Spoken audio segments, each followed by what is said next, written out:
Diz assim a palavra: Vendo Jesus as multidões, subiu ao monte, e como se assentassem, aproximaram-se os seus discípulos, e ele passou a ensiná-los, dizendo: Bem-aventurados os humildes de espírito, porque deles é o reino dos céus. Bem-aventurados os que choram, porque serão consolados. Bem-aventurados os mansos, porque herdarão a terra.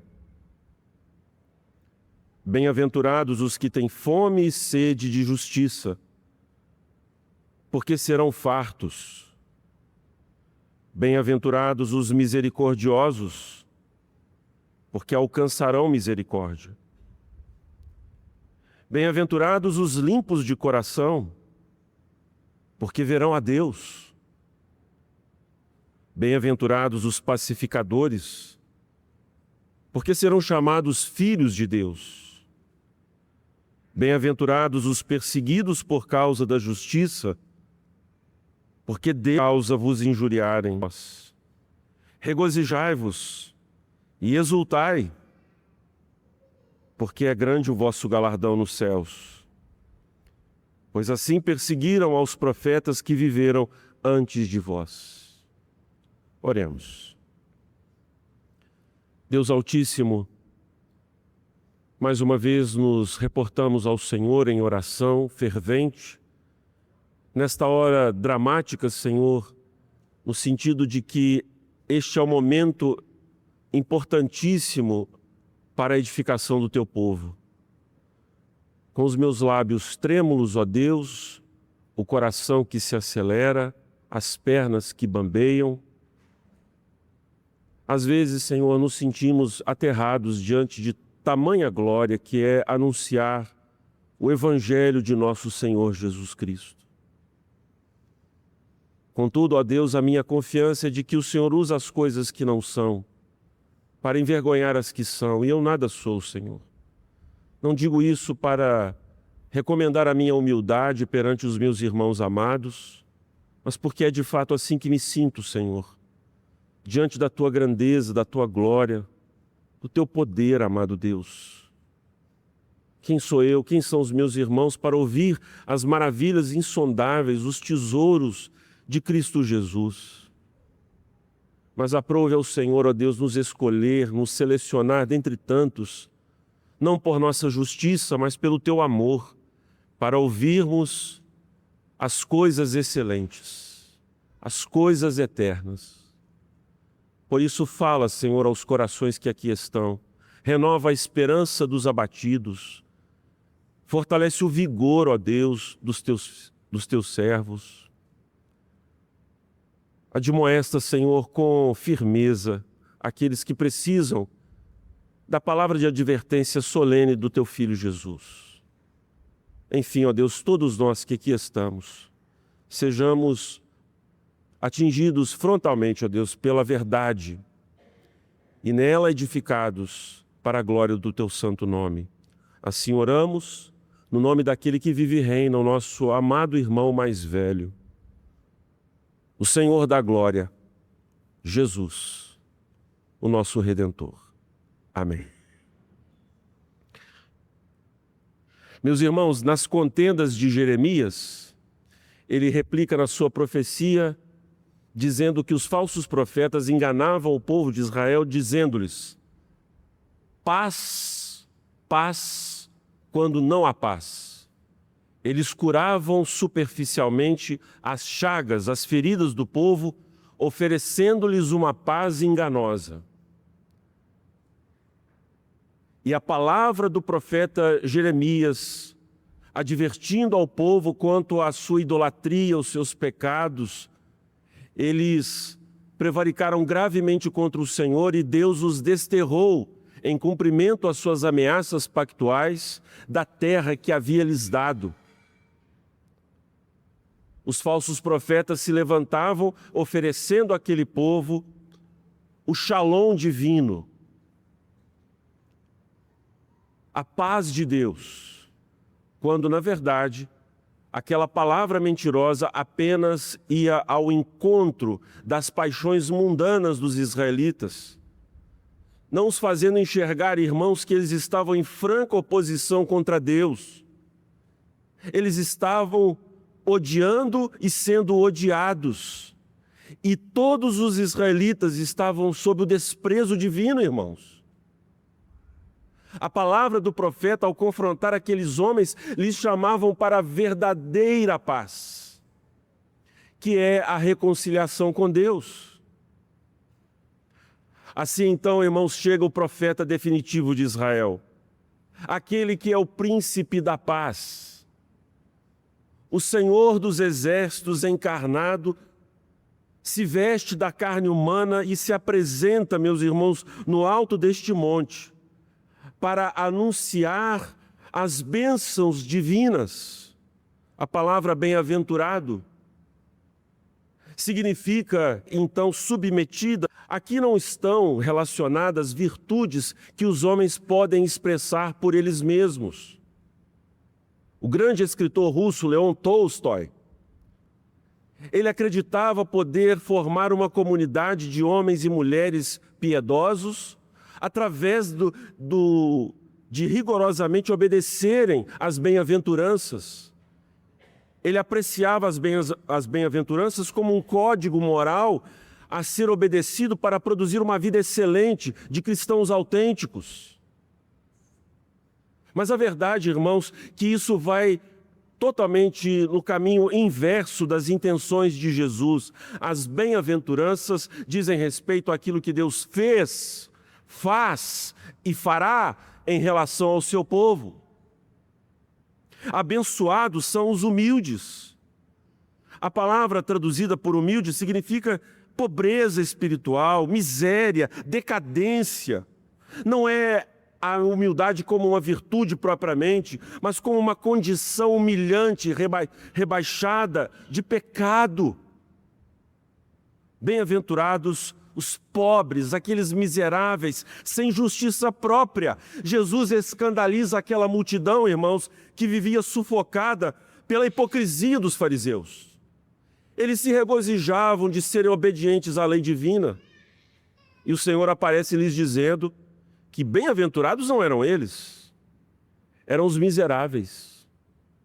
Assim, então, podemos compreender que, numa crescente, irmãos, o Senhor Jesus fala sobre essas virtudes que brotam do coração do seu povo através da ação divina e que os leva a serem reconhecidos como discípulos.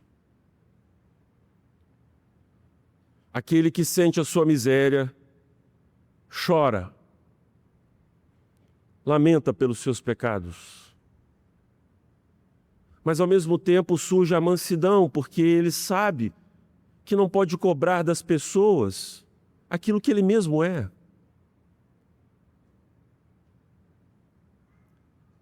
Ao mesmo tempo, a fome e a sede de justiça brotam genuinamente.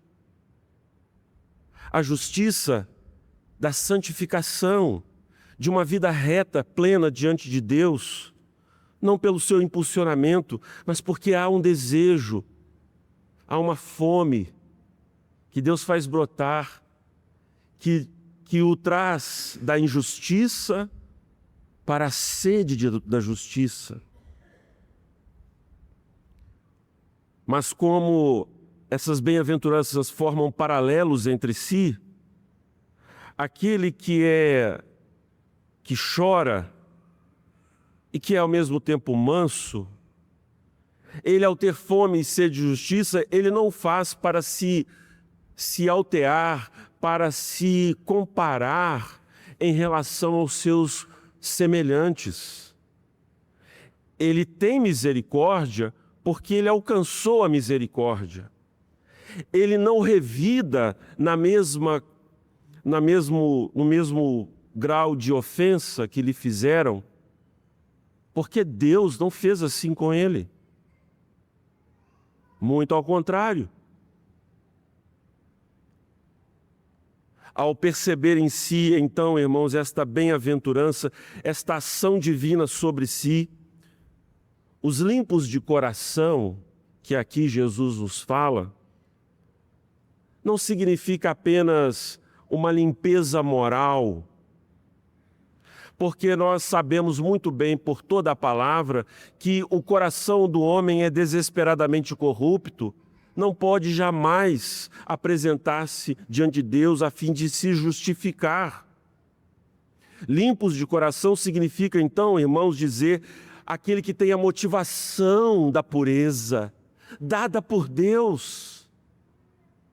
Não é que isso brota da pessoa, mas a pureza, o desejo de viver retamente diante de Deus, surge desta bênção do Senhor sobre a vida do servo de Deus.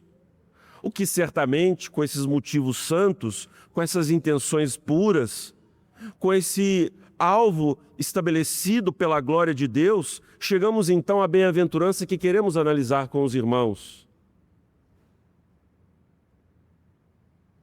Quem tem essas virtudes que acima mencionamos, que vão crescendo no coração, no peito do eleito, ele quer transmitir a paz que ele passou a experimentar diante de Deus.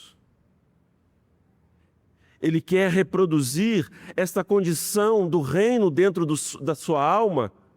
Ele quer espalhar isto, porque este reino tão grande, este reino tão vasto, que domina sobre tudo, este reino sempiterno, que parece, meus irmãos, inabarcável, insondável, veio morar dentro dele.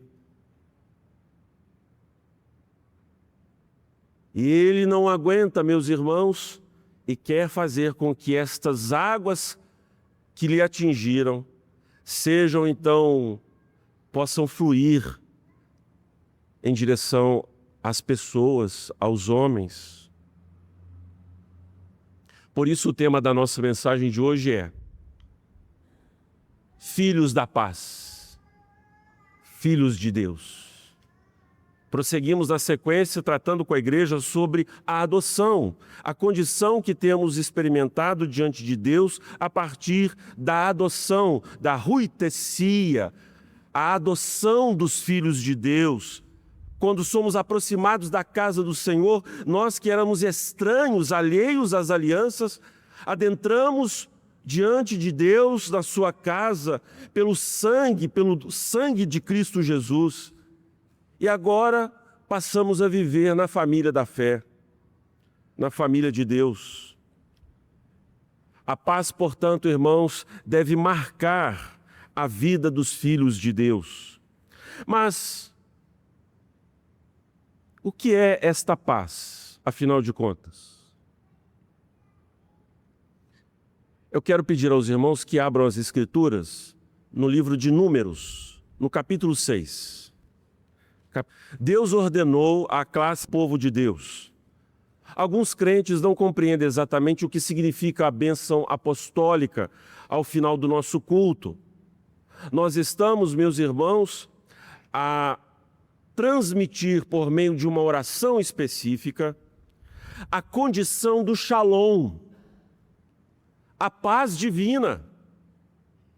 Estamos invocando a Deus para que, despedidos do culto, possamos experimentar em nossas vidas toda a realidade que o culto nos proporcionou, durante a semana, o shalom divino. E a bênção sacerdotal é da mesma natureza da bênção apostólica. Diz assim no versículo 22 deste capítulo de Números: Disse o Senhor a Moisés: Fala a Arão e a seus filhos, dizendo: Assim abençoareis os filhos de Israel e dir-lhes-eis. O Senhor te abençoe e te guarde. O Senhor faça resplandecer o rosto sobre ti e tenha misericórdia de ti. O Senhor sobre ti levante o rosto e te dê a paz. Assim porão o meu nome sobre os filhos de Israel e eu os abençoarei. Irmãos, esta bênção sacerdotal nos remete exatamente para esta condição que o próprio Adão experimentou antes da queda. O que é o shalom? O shalom divino. O shalom divino significa, antes de mais nada, a comunhão com o próprio Deus. Não há paz, irmãos, em que Deus não esteja no meio desta situação. Não é possível falar de paz alheio à pessoa de Deus, porque Ele é um Deus de paz. Então, a paz significa a presença divina, a presença de Deus no arraial, o guiamento de Deus dos seus filhos, a presença de Deus no acampamento, a presença de Deus no meio do seu povo. Presença esta, meus irmãos, que difere daquela que o Senhor comunica a todos os seres humanos. A presença de Deus é inescapável aos ímpios. Ele está lá. Mas a presença da qual estamos aqui a dizer é a presença pactual, de comunhão, de vínculo, de amor, em que Deus segreda a nós os seus planos gloriosos, abre os olhos do seu povo para enxergar as maravilhas da sua lei. Essas ele separou única e exclusivamente para o seu povo, em ajuntamento solene, sobretudo, para que eles vejam a sua glória, regozijem-se, alegrem-se, alegrei-me. Quando me disseram, vamos à casa do Senhor, por causa deste shalom, por causa da paz, por causa da presença divina.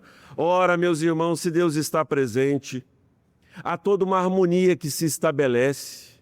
O cosmos aquieta-se, descansa, repousa, prova o sábado. A terra se aquieta, não se conturba, porque os filhos de Deus estão reconciliados com Deus. O shalom, meus irmãos, expressa também esta ação divina de restauração, de refazer aquilo que o pecado estilhaçou, quebrou, partiu. O shalom significa o colhimento das lágrimas dos nossos olhos, a dor que se vai, dando lugar à alegria. Por isso que as Escrituras descrevem o shalom como meninos pulando nas praças, brincando, cheio de alegria. Porque Deus está no nosso meio. Por isso que a Escritura descreve o shalom vindo com o Messias, quando as aspe com elas, justiça no meio do povo de Deus. Não há conchavos, mas a verdade está patente, nua. E se pode observar nos olhos dos homens a alegria da presença de Deus e da verdade nos corações. Assim, então, irmãos, nós poderíamos percorrer outros textos bíblicos, mas quando Deus ordena aos levitas para que invocassem a bênção de Deus sobre os israelitas, era que o rosto de Deus estivesse sobre eles para lhes dar a paz. É neste sentido, portanto, específico, que podemos compreender, irmãos, o que o Senhor Jesus quer dizer sobre o pacificador. O pacificador, irmãos, não se trata de uma pessoa molenga, abobalhada, aquela pessoa que agora está em voga o termo, o passapanista, ou então aquele que varre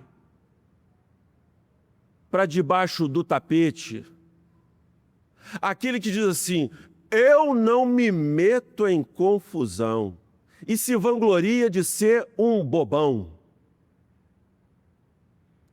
Porque quem está dizendo que bem-aventurados são os pacificadores, é o mesmo que disse,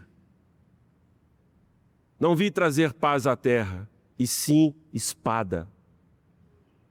porque de agora em diante os inimigos dos homens serão os da sua própria casa. Pastor, agora o motor fundiu, o cabeçote derreteu. Afinal de contas, como conciliar essas duas palavras de Jesus? Ora, meus irmãos, basta que nós vejamos a obra do próprio Jesus. Paulo diz aos Efésios que, vindo o Senhor Jesus, ele evangelizou paz aos de perto e paz aos que estavam longe. E ele derrubou em si, Jesus, o muro que havia de separação, a discórdia, o ódio entre judeus e gentios, e entre ambos com Deus. Assim, entendendo o que Jesus quer dizer, a guerra, irmãos, está estabelecida porque o Deus da paz veio trazer paz à terra. E os homens que são do pecado, da guerra, se opõem à paz produzida por Deus. Porque eles querem produzir uma paz à revelia da justiça.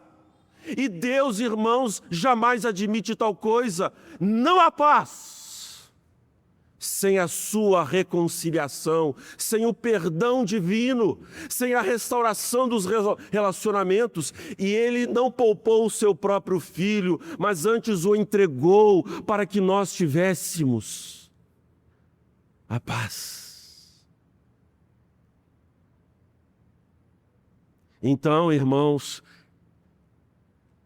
é certa a palavra de Jesus: a minha paz vos dou, não dou como o mundo a dá.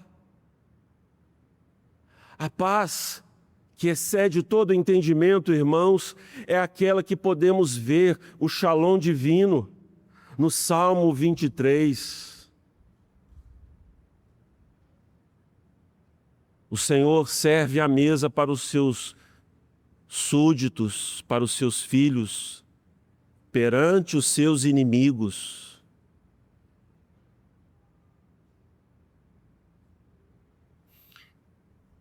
Os pacificadores, certamente, irmãos, são aqueles que levam esta reconciliação aos homens. Paulo nos diz isso quando ele sumariza, quando ele sintetiza o Evangelho aos Coríntios, a sua segunda carta, dizendo que Deus estava em Cristo se reconciliando com o mundo. E nós anunciamos como embaixadores de Deus, diz o santo apóstolo, que vos reconcilieis com Deus. Porque, irmãos, as armas dos homens levantadas contra Deus nos lembram aquele grande e famoso romance de Mary Shelley, Frankenstein. O que conta aquele livro? A criatura se volta contra o seu Criador. A uma certa altura daquele belíssimo romance, de uma mulher que era filha de uma feminista e um pai que a abandonou. E por isso que no livro muitas coisas sobre a sua biografia estão presentes. Frankenstein, a criatura, diz para o seu criador, Victor: você me criou, mas agora você tem que fazer o que eu quero. Se você não vai me amar por me admirar, vai me amar por me temer. E nós, na ousadia do pecado, irmãos, nos dirigimos a Deus desta maneira. Somos feios, abjetos, nojentos e ameaçamos a Deus com o nosso pecado a fim de destroná-lo, para que Ele faça o que nós queremos. E não é assim o pacificador, irmãos. O pacificador entendeu que é alvo da miséria, que é abjeto e que Deus deve lhe consumir da terra, mas ele foi alvo da reconciliação, do amor de Deus. E agora, ele se esqueceu dos seus direitos, irmãos. Sabe por que há contendas entre nós? Vá comigo lá em Tiago.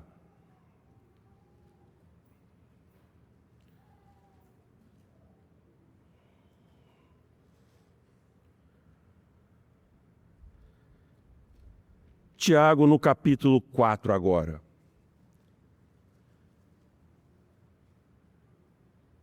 De onde procedem guerras e contendas que há entre vós? De onde senão dos prazeres que militam na vossa carne? Quer dizer, irmãos, boa parte das desgraças acontecem a nós. São as pessoas que têm que fazer aquilo que nós achamos que é o certo a ser feito. São as pessoas que devem fazer aquilo que nós queremos que elas façam, porque o que nós queremos que elas façam é inclusive o que Deus quer.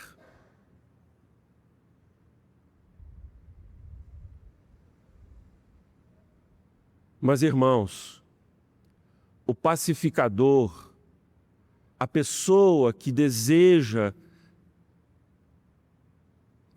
fazer que as pessoas experimentem esta condição do Shalom divino, ela tudo sofre, tudo suporta, tudo crê. Ela está disposta, meus irmãos, a sofrer, a perder a sua própria dignidade e reputação. Porque o alvo dela não é mais expressar os seus direitos, aquilo que ela acha que é o melhor, mas ela está vendo o Deus da paz que se reconciliou com ela e agora ela deve a Deus todas as coisas.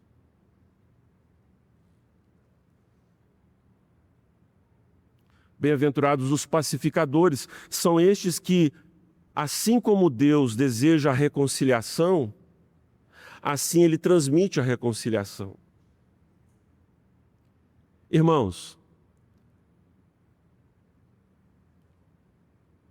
quantas vezes se deve perdoar um irmão? 7 vezes? Então, o Senhor Jesus ensinou aos seus discípulos o que concerne aos seus, o perdão dos pecados. Não te digo 7 vezes, mas 70 vezes 7. Significa que os cristãos, aqueles que são os pacificadores, eles estão sempre prontos para buscar a reconciliação. Observe, a reconciliação significa a admissão do erro do próximo, ou a admissão do erro das partes litigantes. Seja você o intermediário de uma relação, o pai reconciliando 2 irmãos, o pai reconciliando-se com os seus filhos. Se você é o intermediário ou uma das pontas da discussão, certamente o que vai prevalecer no coração do pacificador é o desejo pela justiça, pela correção.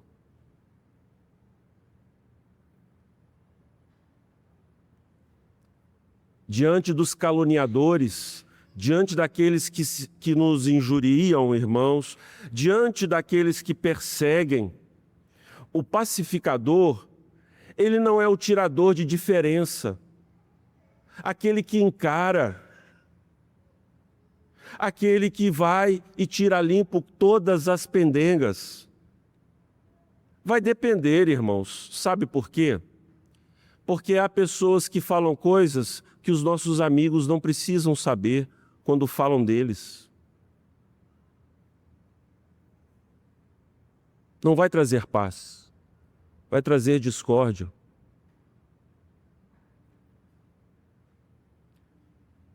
O pacificador, ele entendeu, irmãos, que a pessoa que está agindo contrariamente à vontade de Deus, ela precisa, sobretudo, de oração, de intercessão.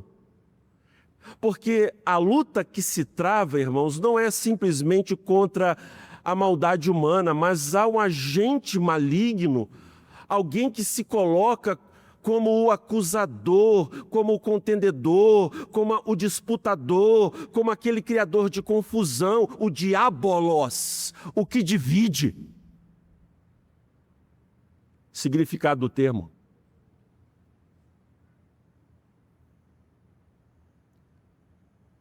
Por isso, o pacificador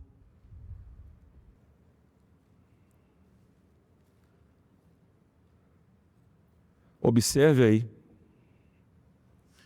versículo 17.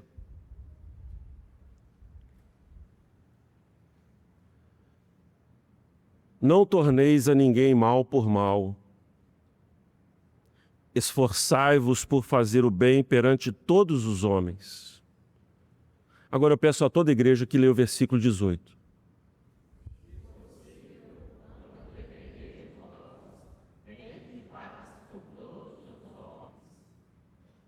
Não vos vingueis a vós mesmos, amados, mas dai lugar à ira de Deus. Porque está escrito, a mim me pertence a vingança, eu é que retribuirei, diz o Senhor. Pelo contrário, se teu inimigo tiver fome, dá-lhe de comer. Se tiver sede, dá-lhe de beber. Porque fazendo isso amontoarás brasas vivas sobre a sua cabeça. Não te deixes vencer do mal, mas vence o mal com o bem. Então, pastor, como eu devo agir na minha casa? Como eu devo agir no meu trabalho? Assim que você viu, percebeu dificuldades, contendas, ciúmes, coisas essas que são da carne caída, do homem pecador, passe a orar por essas pessoas, irmãos. Eu sei, é difícil. Mas quando nós nos colocamos diante de Deus, dizendo, Senhor, tira esse laço do coração do meu irmão, não deixe que ele pense assim sobre a minha vida. Ó Senhor, se eu estou errado, me corrija, mas se o meu irmão está errado no seu critério de avaliação, abençoa ele, Senhor. Ele é o teu filho também, é o teu servo. Irmãos, o nosso Deus reconciliou Esaú e Jacó. O nosso Deus trouxe paz às famílias conturbadas de Davi. O nosso Deus, irmãos, trouxe paz ao belicoso Paulo, ao assolador da igreja. Será que o Senhor não é capaz de usar a sua vida para fazer o que Ele faz conosco, como filhos amados, imitando o Pai? É claro que Ele faz, irmãos. E você e eu vamos experimentar, irmãos, a beleza de sermos instrumentos não para a turbulência, a maldade, a proliferação do pecado, mas instrumentos de edificação que trazem harmonia aos ambientes, e seremos considerados mais do que vencedores, porque venceremos o mal com o bem. Essa é a estratégia, irmãos, dos santos. Eles não são contrários ao debate, eles não resistem às dificuldades, mas eles sabem exatamente como enfrentar as oposições, as batalhas, as lutas. Certamente você e eu que estamos aqui nesta noite, Deus está nos chamando, irmãos, para vivermos em paz. Deus nos chamou para a paz. E repito, insisto, porque este apelo que faço pela palavra divina pode parecer a alguns uma atitude de condescendência com o pecado, de não olharmos as coisas como elas são, de não encararmos as dificuldades da vida. Muito ao contrário, irmãos. Quando nos colocamos diante de Deus para sermos os seus pacificadores, até mesmo nos maiores debates, Deus nos concederá a vitória.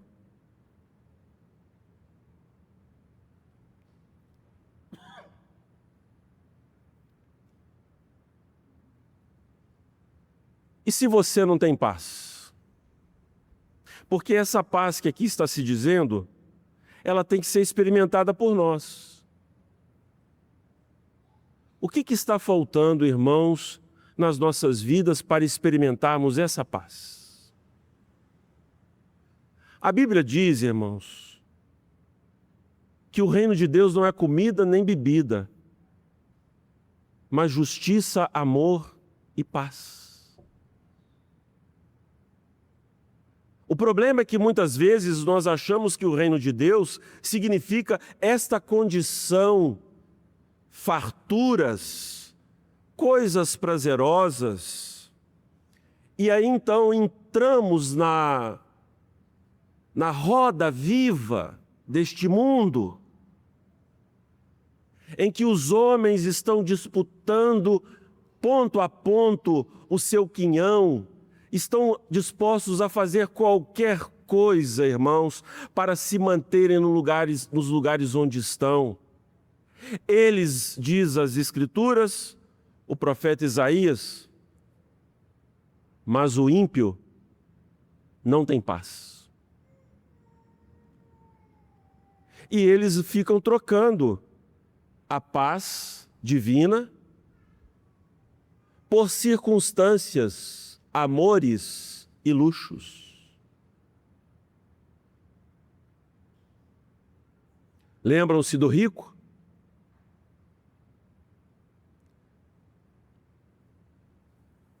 Vou juntar no celeiro, recolher tudo e vou dizer para minha alma: descansa em paz.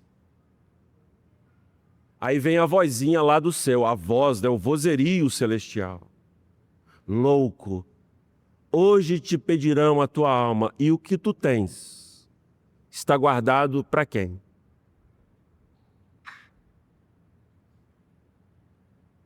Sabe o que está tirando a sua paz, meu amado? São as preocupações deste mundo. São, meus irmãos, as paixões deste mundo. Não há como experimentar a paz do Senhor, irmãos, se as nossas almas estão se ressecando por conta do que comer, do que vestir e do que beber. Busque o reino dos irmãos para que ele vá para casa hoje, reconciliação com Deus. Porque os filhos de Deus, eles experimentam paz em situações das mais adversas. Nós precisamos provar isso, meus irmãos. A confiança no Senhor de que Ele nos protege como a menina dos seus olhos e nos cerca de cuidados, mesmo em meio a momentos caóticos, tenebrosos, de incertezas tamanhas. Pode ter certeza que o Senhor, que está ao nosso lado, Ele diz: não temas, não temas.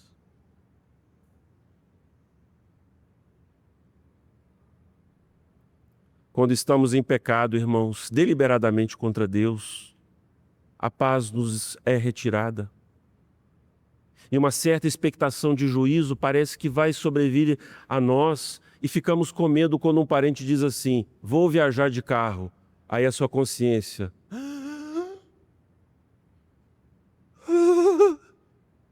sabe o que é isso, irmãos? Medo do juízo divino. Quando Adão Deus foi se encontrar com Adão no Éden depois da queda, Adão teve medo. Faltou paz. Mas quando o exército assírio sitiou Israel, e o menino do profeta disse, desesperado, o Senhor fez o profeta orar: Senhor, abre os olhos desse homem para ver que mais são os que estão conosco do que os que estão com eles. Foi esse mesmo Deus, irmãos, que aquele Jesus, abandonado na cruz do Calvário, disse aos seus discípulos: vocês vão me deixar, mas eu não estou só. O Pai está comigo. A segurança, meus irmãos, de que ao lado do Deus da paz, exércitos podem se colocar contra o povo de Deus, mas nós não temeremos, porque através dele nós transporemos muralhas. As lutas então passam a ter para nós um sentimento de prazer inexplicável, porque nós começamos a provar, meus amados irmãos, daquilo que o profeta Isaías nos ensina. O Senhor guardará em perfeita paz aqueles cuja mente estão postos em ti. O que está tirando a sua paz, meu amado irmão? Você é pacificador, você experimenta a paz. Peça ao Senhor nesta noite: Deus, me dê a sua paz. Eu termino aqui com a ressurreição de Jesus. É uma cena assim, até, digo isso com muito temor, até um pouco cômica. Os discípulos sabiam que Jesus ia ressuscitar. Ele havia dito isso a eles. E de repente chega Jesus, no lugar onde os discípulos estavam, ressurreto. E o que Jesus diz para eles? Shalom. Shalom. É como se ele dissesse assim: está tudo sob o controle divino. Tudo feito. O Senhor diz para você nesta noite: Shalom. Não tema. Você é filho, filho de Deus, filho da paz. Vamos cantar ao Senhor.